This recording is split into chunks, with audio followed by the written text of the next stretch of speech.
ইমানদারদের কলিজা ফেটে যাবে। আল্লাহ বলছে, স্বয়ং আল্লাহ বলছেন সূরা হজ 2 নম্বর আয়াতের মধ্যে আপনারা এগুলো পাবেন। আল্লাহ বলছে মানুষ মনে হয় পাগল হয়ে গেছে, এরকম ভাবে ছোটাছুটি করতে থাকবে, দৌড়াদৌড়ি করতে থাকবে এই তাণ্ডব যখন শুরু হয়ে যাবে। শুধু তাই নয়, আল্লাহ রাব্বুল আলামিন পরের আয়াতে বললেন, পরের অংশে গিয়ে তিনি আরো বলছেন, ফাকাইফা তাত্তাকুনা ইন কাফারতুম ইয়াওমান ইয়াজআলু বিলদানা শিবা। সেদিন মানুষগুলো এতটা ভয় পাবে, এতটা আতঙ্কিত হবে, একটা যুবক, একটা কিশোর, একটা যুবতী, এই যুবক যুবতীগুলো, কিশোর কিশোরীগুলো ভয়ে এবং আতঙ্কের কারণে মুহূর্তের মধ্যেই তারা বৃদ্ধে পরিণত হয়ে যাবে। এত চিন্তা, এত ভয় কাজ করবে, এক মুহূর্তের মধ্যে যুবক কিশোর সবাই বুড়া হয়ে যাবে। এই তাণ্ডব শুরু হয়ে যাবে। এই তাণ্ডবে প্রত্যেকটা মানুষ মারা যাবে, প্রত্যেকটা জিন পশু পাখি যা আছে সব শেষ। এবার আল্লাহ রাব্বুল আলামিন ডাক দিবে আজরাইলকে, ইয়া মালাকাল মাউত মান বাকিয়া, ইয়া মালাকাল মাউত, আর কে বেঁচে আছে, আর কে বেঁচে আছে? আল্লাহ রাব্বুল আলামিনের দরবারে আজরাইল হাজির হয়ে বলবে, আল্লাহ রাব্বুল আলামিন আকাশের নিচে জমিনের উপরে যত মানুষ ছিল সব মানুষের মৃত্যু দেওয়া হয়ে গেছে, সব মানুষগুলো মারা গেছে। পশু পাখি যত ছিল সব মারা গেছে, কোনো পশু পাখি নাই, কোনো মানুষ নাই, কোনো গাছপালার অস্তিত্ব নাই, কোনো পাহাড় নাই, সব কিছু শেষ, ধ্বংস করে দিয়েছি। আল্লাহ রাব্বুল আলামিন আজরাইলকে আবার জিজ্ঞেস করবেন, মান বাকিয়া ইয়া মালাকাল মাউত, আর কে বেঁচে আছে? আজরাইল বলবে, আল্লাহ শুধু জিনেরা বাকি আছে, জিনগুলো বাকি আছে। আল্লাহ বলবে, যা জিনদেরকে মউত দিয়ে দে। এরপর সবগুলো জিনের জান কবজ করা হবে। জিনগুলো শেষ, মানুষগুলো শেষ, পশু পাখি শেষ। আজরাইল আল্লাহর সামনে আবার দাঁড়িয়ে যাবে। আমার আল্লাহ আবার ডাক দিবেন, ডাক দিয়ে বলবেন, ইয়া মালাকাল মাউত মান বাকিয়া, ইয়া মালাকাল মাউত, আর কে বেঁচে আছে? এবার আজরাইল বলবেন, জমিনের সমস্ত মানুষের জান কবজ করা হয়ে গেছে, যত পশু পাখি ছিল, মানুষ ছিল, জিন ছিল, সব শেষ হয়ে গেছে। এখন শুধু আসমানে আপনার ফেরেশতাগুলো জীবিত আছে, শুধু ফেরেশতারা আছে। আল্লাহ বলবে, যা ফেরেশতাদের মউত দিয়ে দে। ভাইরা লক্ষ্য করবেন, কান দুটো খরগোশের মতো খাড়া করে কথা শুনবেন। অল্প সময় আমি কথা বলবো আপনাদের সামনে, কিন্তু মনোযোগ দিয়ে শুনবেন ইনশাআল্লাহ। আল্লাহ পাক বলবেন, যাও ফেরেশতাদের মউত দিয়ে দাও। ভয়ঙ্কর এক অবস্থার সৃষ্টি হয়ে যাবে। এবার আজরাইল যাবে, সমস্ত ফেরেশতার জান কবজ করে ফেলবে। সব ফেরেশতাগুলো শেষ, জমিনেও কেউ নাই, আসমানেও কেউ নাই। আল্লাহ পাকের সামনে আবার আজরাইল গিয়ে দাঁড়াবে। আজরাইলকে দেখার সাথে সাথে আল্লাহ বলবেন, মান বাকিয়া ইয়া মালাকাল মাউত, আর কে বেঁচে আছে? আজরাইল বলবেন, আল্লাহ রাব্বুল আলামিন আপনার পৃথিবীতে, আপনার জমিনে যত মানুষ ছিল সব শেষ করে ফেলেছি, যত জিন ছিল, পশু পাখি ছিল, সব শেষ করে ফেলেছি। আপনার অর্ডার পাওয়ার সাথে সাথে সমস্ত ফেরেশতার জান কবজ করে ফেলেছি। এখন শুধু 4 জন ফেরেশতা আপনার সামনে জীবিত আছি আমরা। এই 4 জন বড় বড় ফেরেশতা যারা, ফেরেশতার সর্দার যারা, এই 4 জন ছাড়া আকাশ আর জমিনে আর কেউ নাই, কেউ নাই। আল্লাহ বলবে, এই 4 জন ফেরেশতা জিব্রাইল, মিকাইল, ইসরাফিল এবং কথা বলেন না কেন, 4 নাম্বার কে? আজরাইল। তার তো ডিউটি জান কবজ করার। তিনি সহ 4 জন, এই বড় বড় 4 জন ফেরেশতার সর্দার জীবিত আছে। আল্লাহ রাব্বুল আলামিন ডাক দিবেন, ইয়া মালাকাল মাউত ইযহাব ইলা জিবরাইল উকবাত রূহা, যাও জিবরাইলের কাছে চলে যাও, উকবাত রূহা, তার জান কবজ করে ফেলো। ইযহাব ইলা মিকাইল, ইযহাব ইলা ইসরাফিল, যাও ইসরাফিলের কাছে যাও, মিকাইলের কাছে যাও, উকবাত রূহুমা, তাদের জানগুলো কবজ করে ফেলো। শেষ। জিব্রাইল, ইসরাফিল, মিকাইল, এই 3 জনের জানও কবজ করে ফেলবে। এই তিনজনও বড় বড় ফেরেশতা ছিল, তাদের জান কবজ করে ফেলা হবে। জিবরাইল আলাইহিস সালামের কথা আপনারা জানেন, ফেরেশতাদের মধ্যে আল্লাহ পাকের সবচেয়ে নিকটবর্তী ফেরেশতা, তাকে বলা হয়েছে শাদীদুল কুওয়া, প্রচন্ড শক্তির অধিকারী। আল্লাহ বলছেন এই কথা, অন্য মানুষ বলে নাই। আল্লাহ বলছেন শাদীদুল কুওয়া, প্রচন্ড ক্ষমতার অধিকারী, শক্তির অধিকারী। আল্লাহ তাকে দিয়েছিলেন ক্ষমতা আর শক্তি। সেই জিবরাইলের জান কবজ করে ফেলা হবে। জিবরাইল আলাইহিস সালামের 600 ডানা আছে। এই 600 ডানা খোলা লাগে নাই, কিয়ামত পর্যন্ত তার 600 ডানা একবারে খোলা লাগে নাই। শুধু ডানা মেলানোর আগেই সে যায়, চলে যায়। এক ঝাপটা দেওয়ার আগে আকাশ থেকে জমিনে আসে, কোন আল্লাহু আকবার। সেই ফেরেশতা জিবরাইল, তার জান কবজ করে ফেলবে। কোথায় আছেন সলিমুদ্দি কলিমুদ্দি? 3 হাত লাফ মারে মানুষ, লাফায় কত। কি হলাম রে, কয়দিন এই ক্ষমতা, কয়দিন? ঝামেলা আছে না নাই? বুঝতে পারছেন ঝামেলা? কেউ নাই। আল্লাহ কেন বলে আর কি বেঁচে আছে? প্রথমে মানুষগুলো শেষ করলাম, জিনগুলো শেষ করলাম, আল্লাহর আকাশের ফেরেশতাগুলোর মৃত্যু দিলাম, শুধু 4 জন বাকি রাখলাম। আমরা 4 জন ফেরেশতার সর্দার।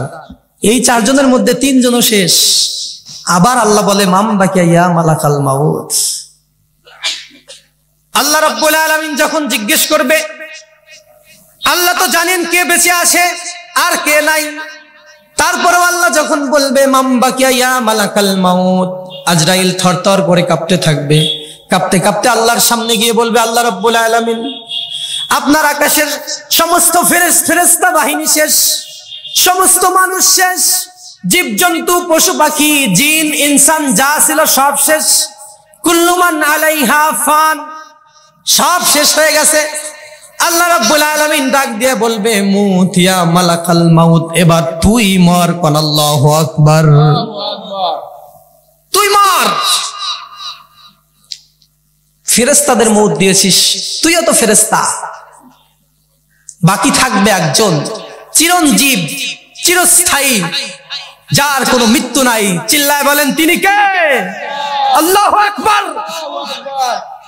জমিন প্রকম্পিত হয়ে যাবে আল্লাহর নামটা যখন নেবেন। কালিমাতুল্লাহি হিয়াল উলিয়া, তার নাম সবার উপরে। তিনিই থাকবে চিরস্থায়ী, যার কোনো শেষ নাই, কোনো শুরু নাই। হুয়াল আউয়ালু ওয়াল আখিরু ওয়াল যাহিরু ওয়াল বাতিন। সব শুরু, সবকিছুর শেষ তিনি, সবকিছুর মূল তিনি। তিনিই প্রথম, তিনিই শেষ। আমরা চাইবো তার কাছে, আমরা তাকে ছাড়া আর কারো সামনে মাথা নত করব? মাথা নত করা যাবে না। এই দুনিয়ায় আপনি যখন চলবেন, প্রত্যেকটা সেকেন্ড, প্রত্যেকটা মুহূর্ত আপনাকে চিন্তা করতে হবে। আমার বাপদাদারা ঠিক আমাদের মতোই চলাফেরা করেছে, আমাদের মতো করেই বাজারে গিয়েছে, আমাদের মতো করেই সংসার করেছে। তারা আজকে নাই, আমাদেরকেও চলে যেতে হবে। এই পৃথিবীতে কত শক্তিশালী মানুষ এসেছিল, এই শক্তিশালী মানুষগুলো টিকতে পারে নাই। কত দুর্বল মানুষ এসেছিল, তারাও চলে গেছে। কত সম্পদশালী মানুষ এসেছিল, তারাও চলে গেছে। কত ফকির ছিল, তারাও চলে গেছে। কত বাদশা ছিল, তারাও চলে গেছে। বাদশা ফকির কেউ এই পৃথিবীতে চিরস্থায়ীভাবে বসবাস করতে পারে না।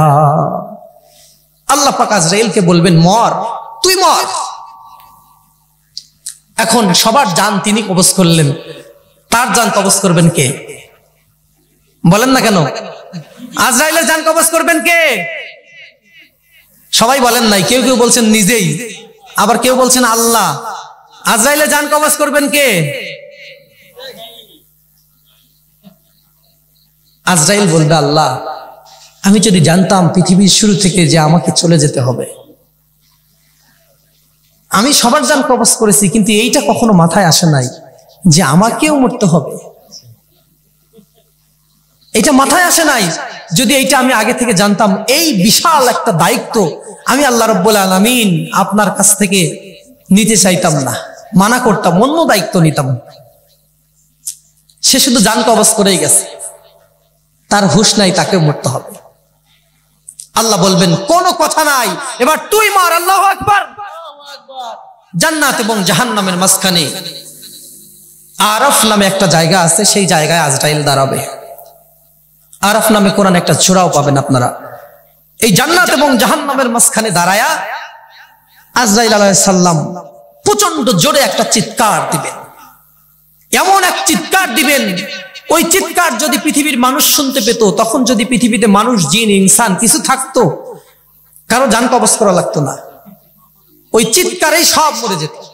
এত জোরে একটা চিৎকার হাঁকিয়ে আজরাইল নিজেও মারা যাবে। আল্লাহু আকবার। আকাশেও কেউ নাই, জমিনেও কেউ নাই, আকাশেও শূন্য, জমিনেও শূন্য, সারা পৃথিবী জুড়ে পানি আর পানি, কিচ্ছু নাই। সব কিছু ধ্বংস করে দেওয়ার পর আল্লাহ রাব্বুল আলামিন ডাক দিবে, ইয়া দুনিয়া আইনা আশজারুকি, হে দুনিয়া তোর বড় বড় গাছগুলো কোথায়? আল্লাহ ডাকতেছে, ইয়া দুনিয়া আইনা আশজারুকি, তোর বড় বড় যে বিশাল বিশাল গাছ ছিল কোথায়? আইনা জিবালুকি, বড় বড় পাহাড়গুলো কোথায়? কোথায় গেল এগুলো? আইনাল জাব্বারিন, স্বৈরাচারী শাসকগুলো কোথায়? ডাক দিবে আল্লাহ, কোথায় গেল আজকে? সব শেষ। আল্লাহ রাব্বুল আলামিন এই পৃথিবীর যারা অহংকার করত, ক্ষমতার দাপটে যারা পা নিচে ফেলতে চাইতো না, এই সকল বাদশাদেরকে ডাক দিবে, কোথায়? আইনাল মুলক, রাজত্ব কোথায় গেল আজকে? জবাব দেওয়ার মতো কিচ্ছু নাই। আল্লাহ ডাক দিচ্ছেন, জবাব দেওয়ার মতো কিচ্ছু নাই। এরপরে আল্লাহ রাব্বুল আলামিন বলবেন, লিমানিল মুলকুল ইয়াউম, আজকে ক্ষমতার মালিক কে? এরপরে তিনি নিজেই বলবেন, লিমানিল মুলকুল ইয়াউম ওয়াহিদুল কাহ্হার, সেদিন একমাত্র পরাক্রমশালী আল্লাহর হাতে ক্ষমতা থাকবে। অহংকার মত করার মতো জমিনে আর কেউ থাকবে না। সবকিছু এই মৃত্যু নামক জিনিস দিয়ে অবসান ঘটবে সবার। যার শুরু আছে তার শেষও আছে, শেষ নাই একজনের, তিনি কে? তার কোনো শেষ নেই। এখন এই যে মারা গেল মানুষগুলো, এই মৃত্যু থেকেই আবার দুই দিকে মানুষ চলে যাবে। দুনিয়াতে অনেক দল, জামাত, বিএনপি, আওয়ামী লীগ, জাতীয় পার্টি, জাসদ, বাসদ, খাসদ, জানেন দু একটা আরো আছে, অসংখ্য দল। মৃত্যুর সময় দল হবে কয়টা? জোরে বলেন না, কয়টা? এই দুই দলের মানুষ দুই ভাবে তাদের কাছে মৃত্যু আসবে। শুরু হয়ে যাবে খাতিরদারি মৃত্যুর আগে থেকেই। আপনার মৃত্যুর সময় ঘনায় আসলে আপনি বুঝতে পারবেন না যে আমার মৃত্যুর সময় ঘনায় আসছে। হয়তো আজরাইল আপনার জন্য অথবা আমার জন্য এই প্যান্ডেলের বাইরে অপেক্ষা করছে, কিন্তু আমি জানি না, আপনি জানেন না। যখন চলে আসবে একবার, তার চেহারা যখন দেখে ফেলবেন, আর রক্ষা নাই। আপনার আশেপাশের পরিবেশ থেকে, আপনার পাশের গাছপালা, আপনার পাশের পশু পাখি, জিন সবাই আজরাইলকে দেখতে পায়, কিন্তু আপনি আর আমি দেখতে পাই না। আপনার বুকের উপর হাত রাখার আগে আজরাইলকে আমি এবং আপনি দেখতে পাবো না, কিন্তু যদি একবার হাত রেখে দেয়, আজরাইল আর রেখে তাকে যায় না, নিয়ে যাবে। আপনাদের এই এলাকার মধ্যে সবচেয়ে ধনী ব্যক্তি যিনি আছে, আমি তো নাম জানি না, আজকেই প্রথম আসছি, সবচেয়ে ধনী, মনে করেন 100 বিঘা জমির মালিক। আজরাইল যদি ওই ব্যক্তির কাছে আসে, আজরাইলকে বলবে, আমি 50 বিঘা তোর নামে লিখে দিচ্ছি, আমাকে একটু 10 মিনিট সময় বাড়ায় দে। কি ভাই, দিবে? দিবে না? 100 বিঘাই যদি দিয়ে দেয়, 100 বিঘাই দিয়ে দিলাম, যা, আমার জমি জমা লাগবে না, তাও দিবে না। আপনাদের পাশের বাজার পর্যন্ত ওই ব্যক্তির ছেলে চলে আসছে, এখন আজরাইলকে অনুরোধ করছে, বাবা একটু 2 মিনিট অপেক্ষা করো, আমার ছেলেটা আসবে, আমার ছেলেটাকে শেষবারের মতো একটু দেখে একটা ওসিয়ত করে তারপরে আমি যাই, বিনিময় 100 বিঘা জমি দিয়ে দিলাম। রাজি হবে? আহা, কি দুনিয়া! 100 বিঘা জমির কোনো মূল্য নাই। আপনার অন্তরকে প্রশ্ন করুন, আপনার বিবেককে প্রশ্ন করুন, 100 বিঘা জমির মূল্য আপনার কাছে ওই সময় থাকবে না। এই সারা বাংলাদেশ যদি আপনার হয়ে যায়, বাংলাদেশের মালিক যদি আপনি হয়ে যান, আর বাংলাদেশ সহ সারা পৃথিবী যদি আপনি আজরাইলকে দিতে চান, ওই সময় আজরাইল আপনাকে 1 মিনিট 1 সেকেন্ড সময় বাড়িয়ে দিবে না, ঠিক কিনা বলেন? 1 সেকেন্ড যেহেতু সময় পাওয়া যাবে না, এই সারা পৃথিবী সবকিছুর বিনিময়ে 1 সেকেন্ড বাড়তি করে পাওয়া যাবে না। এই সারা পৃথিবী এবং এই বাংলাদেশ সহ পুরো দুনিয়ার তাহলে কতটুকু দাম আপনি আর আমি একটু চিন্তা করে দেখি। কি দাম তাহলে দেখেন। মৃত্যু যখন চলে আসবে, আসার সাথে সাথে আমি আপনাদের বলছিলাম ভালো এবং খারাপ 2 রকম মৃত্যু হবে। একদল মানুষের কাছে মৃত্যু আসবে, এত সুন্দর একটা চেহারা নিয়ে আজরাইল আসবে, আলা সূরাতিশ শাব, একটা যুবক হবে, যুবকের আকৃতি নিয়ে, মিনাল আহসানিস সূরা, সুন্দর একটা আকৃতি নিয়ে আজরাইল চলে আসবে। আসার পরে সুগন্ধি থাকবে তার হাতে, জান্নাতি কাফন থাকবে তার হাতে, এত সুন্দর চেহারা নিয়ে সাদা ধবধবে জুব্বা পরে মৃত ব্যক্তির সামনে চলে আসবে। আসার পরে আজরাইল সালাম দিবে, আসসালামু আলাইকুম ইয়া আইয়াতুহান নাফসুল মুতমাইন্নাহ। সুন্দর করে সালাম দিবেন, আল্লাহর ক্ষমার দিকে আর আল্লাহর দয়ার দিকে বের হয়ে এসো। এত সুন্দর করে ডাক দিবে। আজরাইল ওই ব্যক্তিকে আজরাইলকে দেখার সাথে সাথে ওই ব্যক্তি খুশি হয়ে যাবে। এত সুন্দর চেহারা তো কখনো দেখি নাই। আলা সূরাতিশ শাব মিনাল আহসানিস সূরা, এর চেয়ে সুন্দর চেহারা হয়ই না। এত সুন্দর চেহারা নিয়ে একটা যুবক হয়ে আজরাইল আসবে। আজরাইলকে দেখার সাথে সাথে ওই ব্যক্তি অধীর আগ্রহে আজরাইলের কাছে এগিয়ে যেতে চাইবে। এত সুন্দর কখনো দেখি নাই আমরা। এই সুন্দর আকৃতি নিয়ে আসবে, আসার পরে সালাম দিবে, এরপরে বলবে ইয়া আইয়াতুহান নাফসুল মুতমাইন্নাহ, জীবনে অনেক কষ্ট করেছো, উখরুজি ইলা মাগফিরাতিন মিনাল্লাহ, এবার এসো, মহা প্রতিদান পুরস্কারের পালা, আল্লাহর দিকে এসো, আল্লাহর দয়ার দিকে, আল্লাহর ক্ষমার দিকে, আল্লাহর জান্নাতের দিকে এসো। এই বলে হাত যখন দিবে আজরাইল, ওই মৃত ব্যক্তির আত্মাটা একটা শিশু যেমন মায়ের কোলে দুধ খেতে খেতে ঘুমায় পড়ে, এরকম স্মুথলি চলে আসবে। স্মুথলি এত সুন্দরভাবে চলে আসবে, মানুষ টের পাবে না, কোনো কষ্ট হবে না। আজরাইল আত্মাটা নিয়ে জান্নাতের দিকে চলে যাবে। আল্লাহ এমন একটা মৃত্যু যেন আমাদের সবার হয়, আমরা সবাই পড়ি আমিন। এখন আসুন দ্বিতীয় দল, তাদের মৃত্যু কি এইভাবে হবে? কি ভাই, তাদের মৃত্যু এইভাবে হবে?